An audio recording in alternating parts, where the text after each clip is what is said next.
Hi, I'm Dr. George Cosmides at drcosmides.com, creator and developer of the Life Without Diabetes program.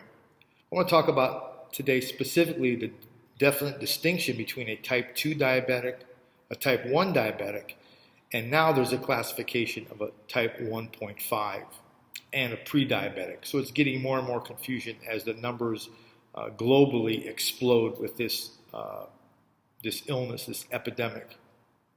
Now, a type 1 is what's called a genetically predisposed to diabetes. They have a problem with the actual cells that generate insulin.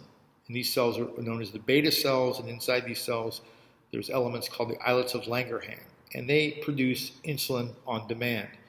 And there's a genetic coding issue or a problem that they're not either functioning at all or functioning at limited capacity.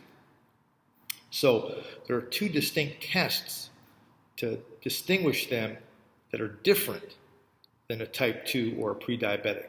That's a C-reactive protein test, and then what's called the A1C. These are 3-month average. So the C-reactive protein test will distinguish them between a type 2 and a pre-diabetic. So there are genetic factors involved, and that's paramount. So when someone says, oh, I'm a type 1 diabetic, my first question is, did you have a C-reactive protein test done? And usually the response is, I don't know, or I'm unsure. You really need to find out, because if you're dealing with potentially a genetic problem, you can still do a lot of fundamental things from a lifestyle standpoint to help your condition. So that's not going to change, but it can put you in a different place as far as where, how far along you can get. I've seen patients improve their type 1 situation and reduce the effects as much as 80%.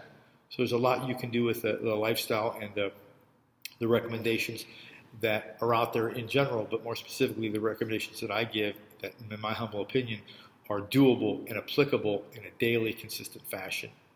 So a type 2 diabetic, or diabetes mellitus, or an acquired diabetic, is just that.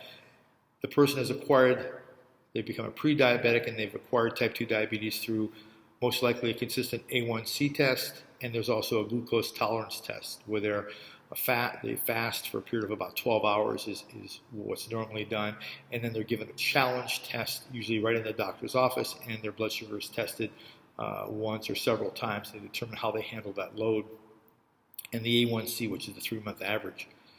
So the C-reactive protein, again, is indicative of segregating out a type 1 along with the A1C, and a type 2 or pre-diabetic would get the A1C, the 3-month average, and possibly a glucose tolerance test to see how they manage huge sugar intakes. And there's a time factor involved that this helps distinguish that. But it's real important to understand what classification you are. Now again, with my program and basic fundamental lifestyle changes, it doesn't matter whether you're pre-diabetic, type 1, type 2, or now the 1.5. The key is what you can expect to get as far as resolution or real management. Now, and always in all my recommendations, number one, take your current insulin. If you're under a doctor's care, which if you're a diabetic you are, there's a certain regimen he's asking you to do or she's asking you to do, which consists of your finger pricks, and now they have laser meters, so testing your blood sugar twice a day, office visits, A1C testing, fasting. All of this is to help determine where you're at. My program helps you to take better responsibility and control, working hand in hand with your current regimen, and everyone wins. You win as a patient because now you become more informed and you understand the distinction, again, between a complex, simple carbohydrate, glycemic index, and glycemic load, which is crucial for you, and you begin to apply these things to your daily life. And that will then motivate you to properly test your blood sugar, to properly keep your primary care appointments, because now you've got tools that you may not have either had previously or didn't really understand what or how to use them effectively. So I hope this helps. And again, it's my privilege to be here with you today. I'm Dr. George Cosmides at drcosmides.com, the home of healthy aging and the creator and developer of the Life Without Diabetes program. Thank you for watching and listening, and I'll talk to you again very soon. Bye-bye.